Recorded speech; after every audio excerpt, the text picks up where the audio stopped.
साथ ही चंद्रभूषण, हम एक चर्चा करते हैं कि बहुत सारे देश ऐसे ही बात करें जबकि जहां रोजगार के लिए कोल पर निर्भरता है, तो वहां अगर हम ट्रांजिशन करते हैं कोल से, तो ऐसे में कार्बन फाइनेंस की जरूरत होगी।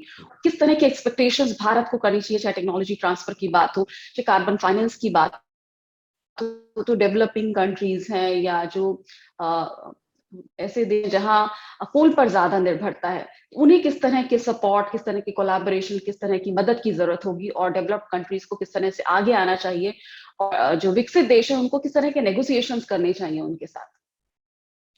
देखिए, कोयला खत्म करना आसान चीज है। आज के दिन में 70% जो बिजली है हमारे देश में वो कोयले से आती है, जबकि बाकी देशों में बिजली की पैदा नेचुरल गैस से होती है। उसका कारण बहुत सिंपल है। कुछ कुछ कुछ देशों के पास कोयला है, कुछ देशों के पास नेचुरल गैस है, कुछ पास ऑयल है, कुछ किसी के पास हाइड्रो पावर है। तो जो जो जिस जिस देश के पास रिसोर्सेज हैं वो उसका इस्तेमाल करती हैं। भारत और चीन कोयले कोयले पे डिपेंडेंट है, साउथ अफ्रीका कोयले पे डिपेंडेंट है, इंडोनेशिया कोयले पे डिपेंडेंट है। जबकि अमेरिका में कोयला 20% से कम बिजली देता है, 40% गैस पे है। यूरोप पूरा गैस पे मूव कर गया है। तो कोयला पे जो प्रेशर है वो इसलिए है कि कोयले से उत्सर्जन कार्बन डाइऑक्साइड का काफी होता है, और कोयला पोल्यूटिंग फ्यूल है, वायु प्रदूषण भी कोयले से होता है।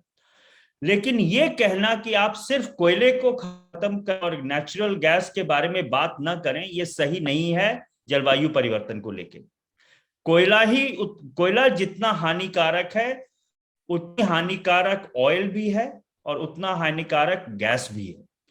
तो पहला तो मुझे लगता है कि दुनिया में सिर्फ कोयले पे बात करना और गैस और ऑयल पे बात नहीं करना वो सही नहीं है।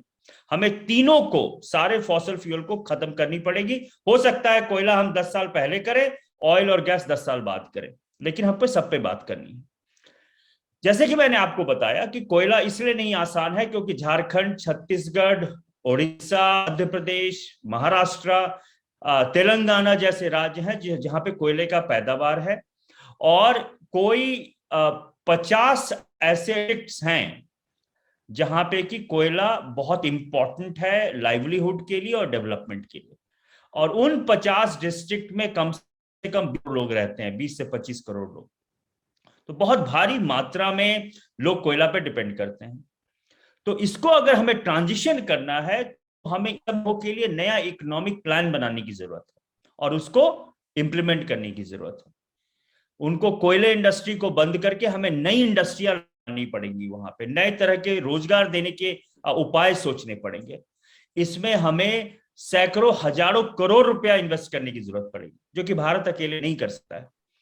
यहाँ पे हमें इन्वेस्टमेंट की जरूरत पड़ेगी, प्राइवेट इन्वेस्टमेंट, बाहर की जो फॉरेन इन्वेस्टमेंट, अपनी इन्वेस्टमेंट। तो एक बहुत बड़ा चैलेंज है, लेकिन ये चैलेंज जा सकता है क्योंकि कोयला कोई हमारे देश के लिए बहुत अभी के समय कोयला के कारण प्रदूषण भी है, कोयला के कारण क्लाइमेट चेंज भी है, और कोयला से अब कंपटीशन करने के लिए रिन्यूएबल एनर्जी भी आ गई है जो कि सस्ती है।